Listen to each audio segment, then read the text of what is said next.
Hello folks, I'm Trev Makes It Easy, the channel where we make learning easy. In this series, Trev on Econ, I'll be taking you through topics you're likely to run into in any introductory course in economics at the college or university level. My goal is to make economics less scary, more approachable, and, if I can, mildly enjoyable. With that being said, let's make it easy. All right, folks, let's get started. Today we're going to continue our journey through demand and supply. This will probably mark about the halfway point after this video, but again, this is just one of those topics that you're going to really want to know like the back of your hand, as it's going to be integral to anything you do in micro and a lot of things you do in macro as well. So this will continue to form a nice foundation for us. So today what we're going to focus on is shifts in demand. And if you remember from last video, we talked briefly about the idea that you can move along the curve or you can shift the curve. And the idea behind shifting the curve was that this was pretty much any other event in the universe. Now, that's a lot. So what we're going to do today is talk about some specific events that tend to come up more often than others. Now, before we even do that, I just want to quickly point out that overall, there's a golden rule, so to speak, for any of the 5 events we're going to talk about today, and any event outside of those 5 events that you might run across in the future. So the general rule is this: if an event makes us or allows us to buy more, we say demand shifts right, which is an increase. If, however, the event does the opposite, so if an event forces us or makes us choose to buy less, demand shifts left. That's a decrease, right? No matter what we run into, at the end of the day, these are the base questions we're trying to figure out. Is we will read something that happens, and I just ask myself, do I want to buy more or less? And depending on that, I'll shift the curve. Now, for our purposes, we're going to focus on 5 main sort of event types that tend to pop up. The first one is called changes in income. We have changes in price of related goods. We have tastes and preferences. We have number of buyers. And the last one is buyer expectations of future price, right? These are not all created equally. I would say the first 2 are definitely the most challenging, or at least require the most logical steps to get to. 3 and 4 are dead easy. Even if you're not great at economics, you will be able to get 3 and 4 fairly quickly. And then 5 is kind of that middle ground. So we're going to work our way through each of these one by one. We're going to start with the harder ones, which are number 1 and 2, and then kind of go from there. So again, at the end of the day, every time we do one of these, we're asking ourselves, does it make me want to buy more or less, right? So change in income should be easy because effectively there's 2 things that can happen. Income can increase and income decrease, right? Those are the 2 types of changes we can get. Obviously, the other option is no change, but no change means nothing interesting happens. So I have to deal with just these 2 cases. And a lot of the times this seems very straightforward, right? If income goes up, do I buy more or less? Well, I probably buy more, so I would expect demand to shift to the right. And when income goes down, I expect to buy less, so demand would shift to the left, all right? However, there's a small thing we have to be careful of, all right? And that is, it depends on the good. And I'll write this down for both of them. There's a second step before we can basically look at this event that determines things a little deeper, provides, again, a little more nuance. There's actually different types of goods, and so far we've just been using goods in a very general sense, but there's 2 types we're going to be dealing with. The first one is called a normal good. And a normal good is just that. It's something that behaves in what we would consider a normal manner. So a normal good acts like this. As income increases, we buy more, and as income decreases, we buy less, right? This is, again, that normal behavior we expect to see, all right? When I get more money, there's a lot of things that I will now buy more of, or I'm more likely to buy more of. And when I lose money or my income decreases, I'm usually less likely to buy something, so I buy less. This could be anything: restaurant meals, nice clothing, gym memberships, all sorts of different things.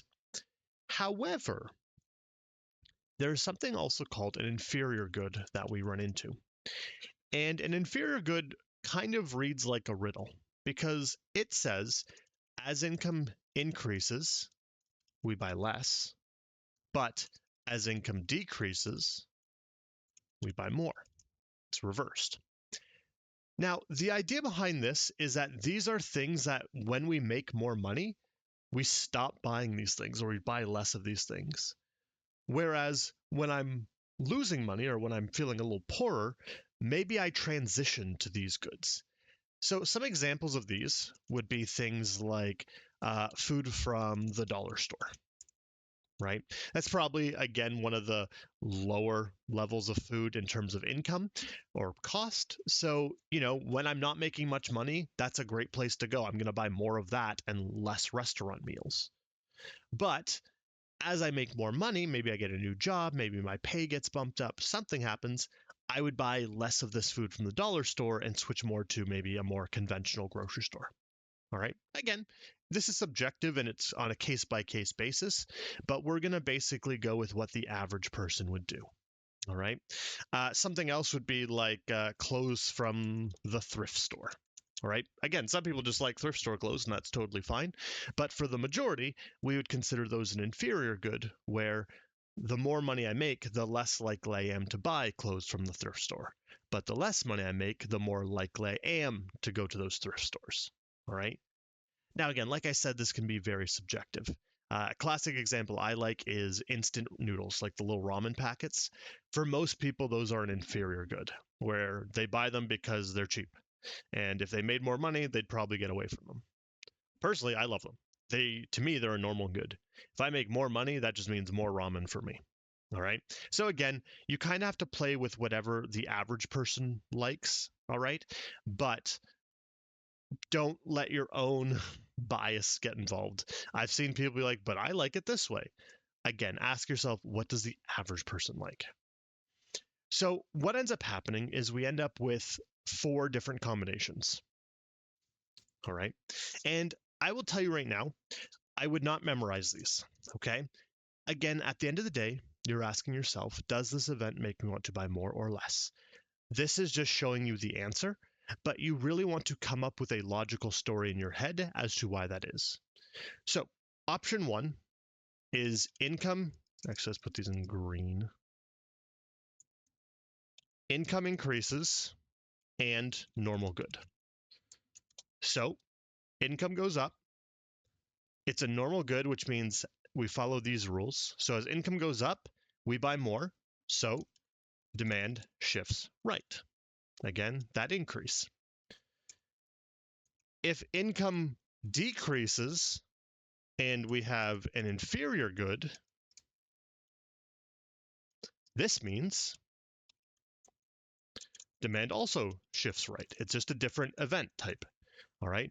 Same idea. Again, I'm making less money, but I'm looking at an inferior good, so I buy more of this inferior good, so demand shifts right. Now, the nice thing about this is if we do the opposite of any of these, we get the opposite result. So for example, if I have income decreases and normal good, I'm going to have demand shifts left, because if my income's going down, I can't afford as much of that normal good, so I'm seeing a reduction in the amount of buying I'm doing.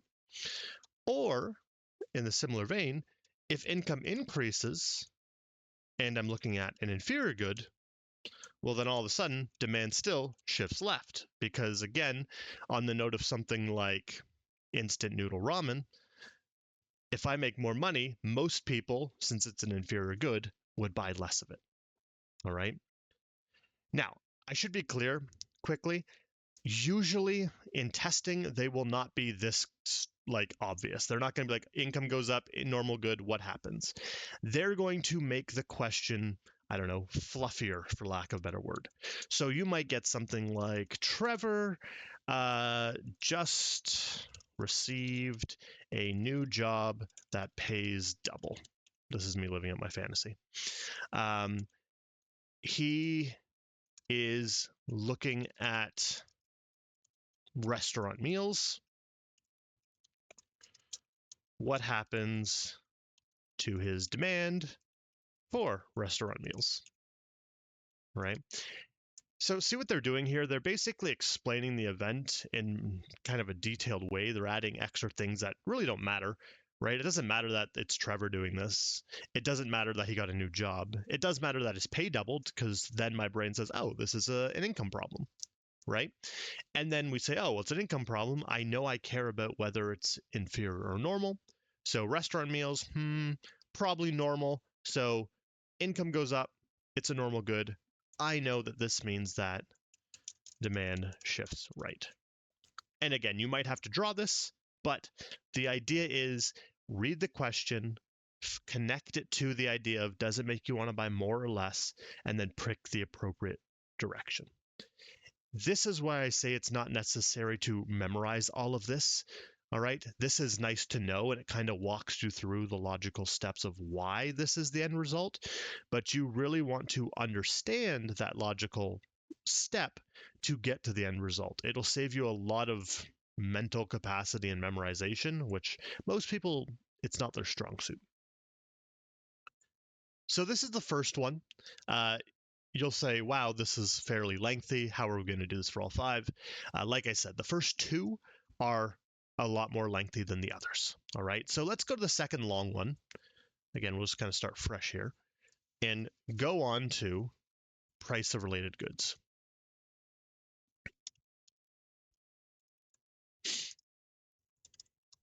So the reason why this one's tricky as well is it kind of falls into the same issue, which is you have to be aware of what type of good you're looking at. In this case, the type of related good. So there's basically two types of related goods. There is substitutes, which is effectively I buy one or the other, but usually not both.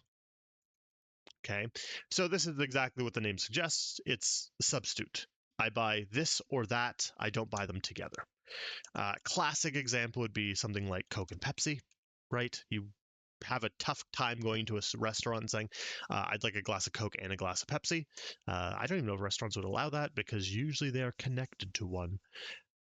Anyways, also things like beef and chicken, right? You don't go to a restaurant and order two meats, usually, unless you really like meat.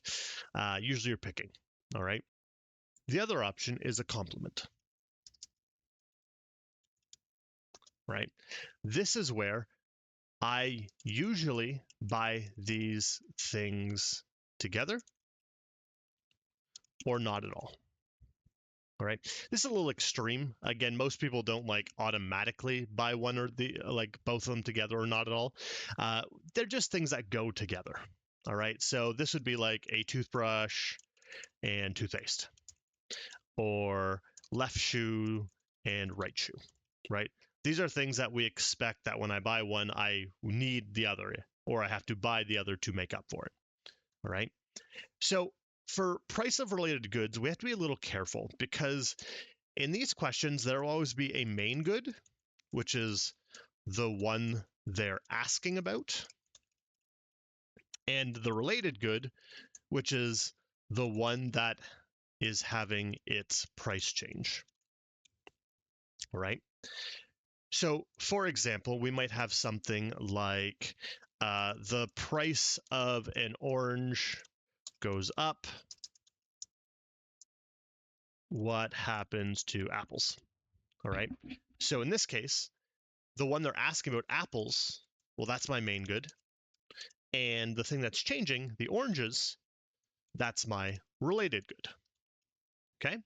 You want to get into this habit whenever they're telling you the price change of one type of good and then asking about another, it's this style of question. Now be careful, because if I had changed this to the price of apples goes up, what happens to apples? That's actually the other thing we talked about last video, which was movement along the curve. So just be careful. Whenever you see a price change going on, just, again, I would give it a double read. Okay? So how does this work? Well, you kind of want to do this. I would say start with the related good and ask yourself, do I buy more or less? Okay. So for our example here, the price of an orange goes up. So the orange price went up. So do I buy more oranges or less oranges? Well, in this case, higher price means I buy less oranges since the price went up. Step 2, determine whether the goods are substitutes or complements. So again, in this case, without thinking too hard, I think, oranges and apples are substitutes, right? Assume we know we're looking for a piece of fruit. We want apples or oranges. We're probably not rushing and grabbing both. Again, some people might, but ask yourself what the average would do. And then finally, based on step 1 and 2, what does that mean for the main good? Okay. So to combine everything we just did, I'm buying less oranges. Oranges and apples are substitutes, so I need a fruit. So if I'm buying less oranges, I need to buy more apples. So what happens? I buy more apples because I still need fruit, which means demand increases. All right, again, shifts right. This is the toughest one, I think, for demand. All right, so we're going to make a little cheat sheet here just to, again, make sure you have the answers. I would take the time to sort of form a scenario in your head that you can link with each of these. I think that ends up helping a lot of students. All right, so there's, again, 4 combinations. There is related price increases, and they are substitutes. I'm going to change the colors actually because we'll do the coloring in a second.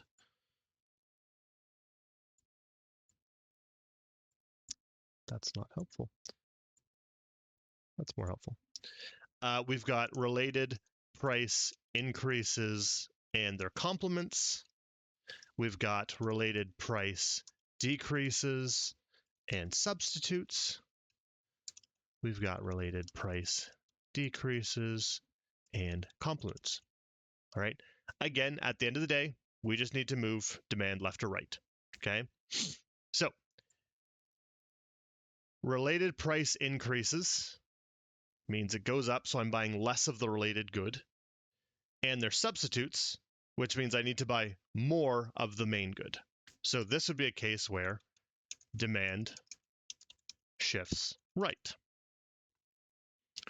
Because again, we're looking at the main good. Now here's an interesting one. Related price increases, so I'm buying less of the good, but they're complements. So if I buy less of the complement, I have to buy less of the thing that goes with it. So this would be demand shifts left. In general, a kind of shortcut is that complements move in the same direction. We'll write this down here actually. Tip.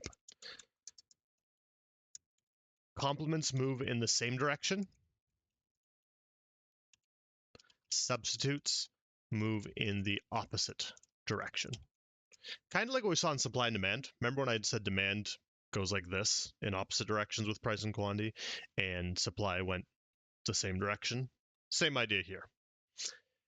Now, for the other two, they're going to be the opposites, right? If the related price decreases, that means I buy more of the related good, but they're substitutes, so it goes in the opposite direction. So in this one, demand shifts left, and then the last one, again, price goes down, so I buy more of that related good, but they're complements, so the related good, they both go in the same direction.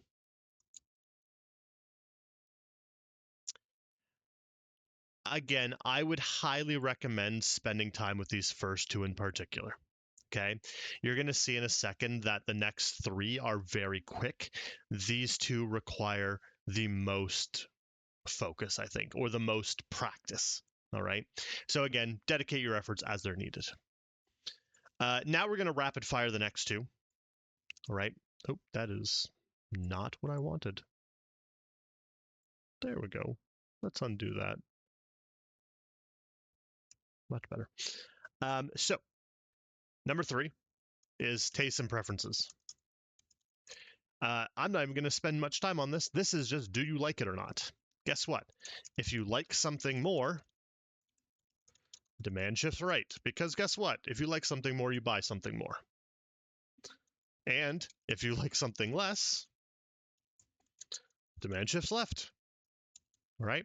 Again, they might not be that forward, but here's a fun example I like, or I don't know if fun's the right word, but let's say there's a paper that comes out that says tomatoes cure cancer. Well, guess what? That's probably going to make me like that thing more, and I'm going to buy more tomatoes, right? So it'd shift right. But if all of a sudden, they come up with another paper and say, actually, yeah, it cures cancer, but it causes dementia. Well, now I might like it less. And if I like it less, I'm going to buy less. All right. Number 4, as I said, these ones are pretty straightforward. Number of buyers. Guess what? If there are more buyers, there's just more people buying stuff. So demand shifts right. All right. So imagine, there's a large wave of immigration. Lots of people enter the country. Some of those people are going to buy whatever the product is you're looking at. So there's going to be more demand for it. Whereas, let's say something like COVID happens and a lot of people die. Well, then all of a sudden, demand shifts left because there's just not as many people able to buy that thing or wanting to buy that thing. All right. Again, these will be dressed up a little more fancy. They're going to add more details, but these are some core events that I think are fairly easy to A, recognize, and B, solve. All right. And then finally, we have buyer expectations. This is a neat one because this is something we'll talk about more in mostly macro, to be honest, but the idea of expectations and the fact that people sort of make predictions, and when people make predictions, they assume they're right. Meaning that if I think tomorrow's going to rain, I'm going to behave like it's going to rain tomorrow. So I'm probably not going to, I don't know, plan a camping trip. All right. So buyers can basically expect two things. Buyer expects price to increase. Again, hiding the color for now. And buyer expects price to decrease. Well, all you have to do again is put yourself in their shoes. If you're thinking about buying a product and you think the price is going to go up in the future, are you going to buy it now while it's cheaper or wait for it to go up in price? Well, you're going to buy now, which means demand shifts right. Because I have chosen to buy it now, which means I'm increasing the demand. On the other hand, if I expect price to decrease, I'm going to do the exact opposite, right? If I think there's a big price drop coming, maybe think about housing. If I think the market's going to crash next year, I'm probably not going to buy now. I'm going to actually buy later. And when I buy later, I'm basically reducing my current demand because I'm choosing not to demand now. I will demand later. So what happens? Demand shifts left. And that's all 5 for demand. Like I said, 2 of them are really tricky. 3 of them are significantly easier. I highly recommend spending the time with these and getting used to the different ways that these questions can be formatted and understanding logically how we come to the conclusion of buying more or buying less. One pro tip I'll give you for studying is this is one area where AI is a huge help. It's very easy to just ask AI to generate some questions that test you on whether demand shifts left or right. It'll create all sorts of scenarios pulled from across the web and give you that extra practice you might need. Just like any math course, the econ parts that we deal with, especially around graphing, require a lot of hands-on practice. So the more practice you can give yourself, the better you're going to get. Next episode, we're going to deal with the same idea, but for supply. There's 5 for supply, but for supply, only 1 is very tough. Other than that, I hope that was useful. I'll see you next time. Bye-bye. Well, folks, that wraps up another lesson for today. I hope it was helpful. If you found the video valuable, please make sure to like and subscribe. And if you have any questions about the content or requests for other topics or subjects you'd like me to cover, please leave a comment below. Until next time, keep learning and make it easy.